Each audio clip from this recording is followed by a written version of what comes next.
Bispo Edir Macedo e o pastor Silas Malafaia já se mostraram prontos assim para abençoar o novo governo, né? O pastor Edir Macedo, líder da Igreja Universal, agora ele está pedindo para os fiéis, vamos olhar para frente e tal. Ele gravou isso lá da Suíça, onde ele estava, ele divulgou esse vídeo nas redes sociais dele e a gente separou um trechinho. Vamos assistir? É isso aí, Igor. Eu quero avisar para o pessoal que está assistindo de casa que a hora que ele fica meio avermelhado é uma falha do vídeo original, não foi uma mudança brusca aqui na cor do nosso vídeo. Ô Igor, como é que você viu essa declaração do Bispo Edir Macedo? Bom, eu acho que a primeira coisa, né, que a gente tem que ter em mente quando a gente fala sobre os evangélicos no Brasil é que os evangélicos, eles querendo ou não, eles são um grupo muito importante do eleitorado e eles são importantes aí para qualquer candidato à presidência, não somente para o Bolsonaro, né? A gente viu esse alinhamento maior dos evangélicos com o Bolsonaro, mas eu acho que é uma fatia da população que vai gerar interesse em qualquer presidente. E no meio dos evangélicos, a gente tem alguns líderes, né, alguns pastores, que eles funcionam praticamente como atores políticos. A gente tem o Edir Macedo, claramente é um desses, da Universal. A gente tem também o Valdomiro, da Igreja Mundial. A gente tem o Silas Malafaia e vários outros líderes evangélicos, porque o movimento evangélico no Brasil ele é muito plural, ele é muito grande. Então, existem vários ecossistemas praticamente dentro do movimento evangélico e os seus líderes acabam tendo esse papel também de líderes políticos.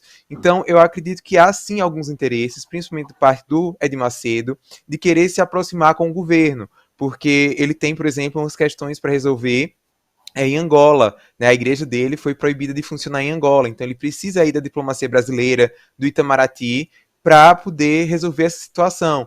E vale ressaltar que antes do governo Bolsonaro, a Universal também teve, né, principalmente o Edir Macedo, bons relacionamentos com Lula, com o PT, durante o governo Dilma. Ele tinha até mesmo passaporte diplomático. Então, eu acho que tem um elemento político aí muito claro.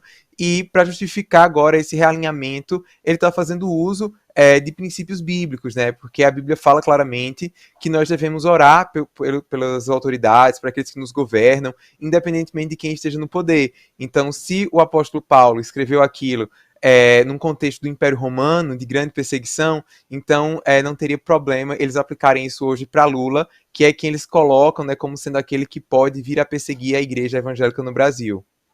Ô Igor, e os problemas em Angola são questões trabalhistas, de impostos? Qual é o problema assim da igreja lá?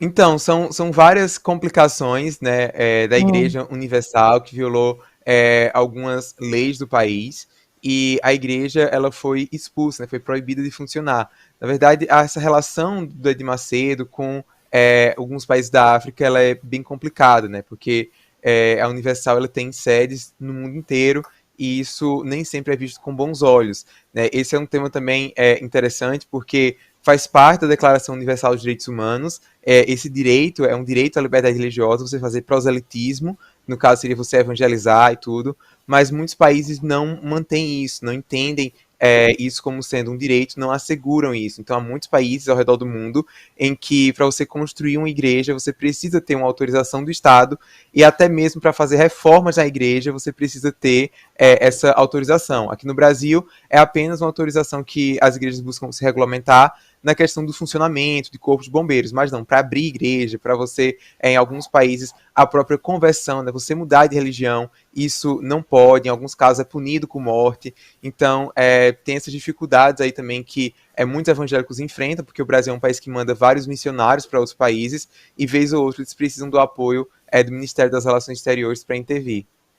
Entendi. Olha, o André está aqui no nosso chat comentando o vídeo do Bispo Edir Macedo e fala assim: Oi, André, valeu.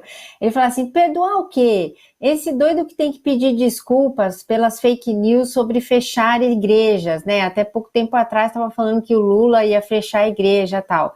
E na sua linha de raciocínio, André, a presidente do PT, a Gleisi Hoffmann, respondeu a esse vídeo pelo Twitter. A gente tem aí a mensagem da Gleisi, vamos mostrar? Ela diz assim: olha, dispensamos o perdão de Edir Macedo. Ele é que precisa pedir perdão a Deus pelas mentiras que propagou. a indução de milhões de pessoas a acreditarem em barbaridades sobre o Lula e sobre o PT, usando a igreja e seus meios de comunicação para isso. A nossa consciência está tranquila. Igor, você estuda, né, o uso político da religião. Eu queria que você contasse um pouco, né? Sempre existiu essa relação entre igreja e o poder. E você falou para mim, olha, é tanto para o bem quanto para o mal. Eu queria só que você contasse um pouco sobre isso para nós. Sim, a religião ela faz parte direta da política já, acho que ao longo da história, não é algo novo. A gente tem muito essa ideia de separação entre o Estado e a Igreja, essa é uma noção que é muito comum aqui no Ocidente, mas ela é uma noção que ela é um pouco artificial, né? Porque o fato de o Estado ser laico não significa que a religião ela não vai ser importante e que ela não vai ter um papel a desempenhar, principalmente quando a gente fala sobre sociedades democráticas, como é o caso do Brasil, né? Os evangélicos, eles são aí uma parte do eleitorado, como eu já falei, que é muito importante e que tem demandas próprias, eles têm aquelas causas de interesse que são importantes. A gente ouve muito falar sobre as chamadas pautas morais, né, que seria a defesa da família, a questão contra o aborto e por aí vai. Mas a gente também tem muitos exemplos positivos em que a religião ela contribuiu para a pacificação do país. Então, diante desse cenário que a gente tem vivido, por exemplo, de polarização, de radicalização política, eu acredito que a religião ela pode ter um papel aí a desempenhar, né, se os pastores eles usarem o culto para acalmar os ânimos. Então, esse discurso, por exemplo, do Edir Macedo, por mais que a gente suponha que tenha interesses políticos por trás, mas eu acho que é uma mensagem importante, porque que a gente está vivendo no momento. São pessoas que estão indo para as ruas porque não aceitam os resultados das eleições, pessoas que estão muito chateadas e que têm aí os seus motivos para estar fazendo esses protestos, mas a partir do momento que a gente tem um líder religioso, que ele desencoraja isso, que ele fala que as pessoas têm que perdoar, têm que aceitar que isso foi um resultado que Deus permitiu, que elas devem orar pelos governantes, então isso ajuda a baixar um pouco aí o tom. Em relação à fala da Gleice Hoffmann, eu acho que é compreensível o PT não querer esse apoio, mas ao mesmo tempo eu acho que foi uma fala assim um pouco impensada, já que um dos grandes pontos, né, uma das grandes estratégias do PT nessa eleição foi querer mostrar que era um governo que estaria lutando, aí, fazendo uma frente ampla para representar todos os setores da sociedade. Então, isso pode ser enxergado por outros evangélicos, até evangélicos que não são da Universal, que não gostam do Edir Macedo, como um viés de confirmação dos temores que eles tinham, de dizer assim, olha, a gente não podia confiar no PT porque eles estavam prometendo que iriam ficar do nosso lado, tudo, mas agora mal ganharam e já estão tendo esse discurso. Então, eu acho que no momento essa não é a melhor estratégia que o PT deveria utilizar para lidar com os evangélicos. Agora, além do império religioso, o bispo Edir Macedo também manda, né, no Partido Republicano, republicanos, no plural, né, que é um dos 3 partidos da coligação bolsonaristas. A gente está vendo também alguns políticos saltarem fora ali do barco do Bolsonaro. Isso mostra que o capitão está começando a ficar sozinho, né, Igor? Sim, é interessante a gente notar que aqui no Brasil o movimento de direita ele tem crescido, né, nos últimos anos, mas ele tem crescido em torno da figura de uma pessoa, que é o Bolsonaro. A gente não tem um partido ainda que represente essa direita, como a gente tem o PT e vários outros que representam a esquerda, diferente, por exemplo, dos Estados Unidos, né? O Trump ele perdeu a eleição, mas ele gerou um impacto muito grande no Partido Republicano. Então, aqui o Bolsonaro ele teve uma dificuldade até mesmo de encontrar um partido, né, para sair, ele se filiou ao PL assim de última hora, então a gente não consegue enxergar ainda um partido político aqui no Brasil que tem realmente ideias, valores de direita, que estão dispostos a lutar por isso até o fim.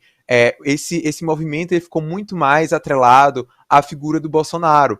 Então, o que a gente observa é que os partidos, a maioria dos partidos políticos aqui no Brasil, eles são muito pragmáticos, né? O centrão, como a gente fala, eles buscam aí o apoio do presidente, fazer barganhas com o presidente, e eu acredito que a tendência agora vai ser essa, né? Muitos já viram que o Bolsonaro perdeu, e eles podem até depois vir a apoiar Bolsonaro, caso ele venha sair ou lançar um outro candidato em 2026, mas no momento eles vão querer dialogar com Lula porque é quem está no poder. Entendi. E aí eu queria que você explicasse como é que fica o Silas Malafaia, assim, qual é a dimensão do Malafaia nesse universo evangélico? Porque o universo, como você falou, ele tem muitas segmentações, né? Tem vários ecossistemas aí. Uhum. Então, o Silas Malafaia, ele tem uma voz, assim, uma influência muito grande, não só nas pessoas que fazem parte da igreja dele, né, que são alguns pentecostais, porque a gente tem a Igreja Assembleia de Deus no Brasil, que é a maior denominação pentecostal, que é diferente da Assembleia de Deus do Malafaia, que é a Assembleia de Deus Vitória em Cristo. Mas eu acho que desses, o Malafaia, ele é o único que ele ainda consegue, assim, furar a bolha evangélica dele e ter influência em outras bolhas evangélicas, né, porque ele tem esse discurso realmente muito forte da política, o que ele faz com que ele fosse contra Lula, fosse principalmente essa pauta anticorrupção, né, de apoio à Lava Jato.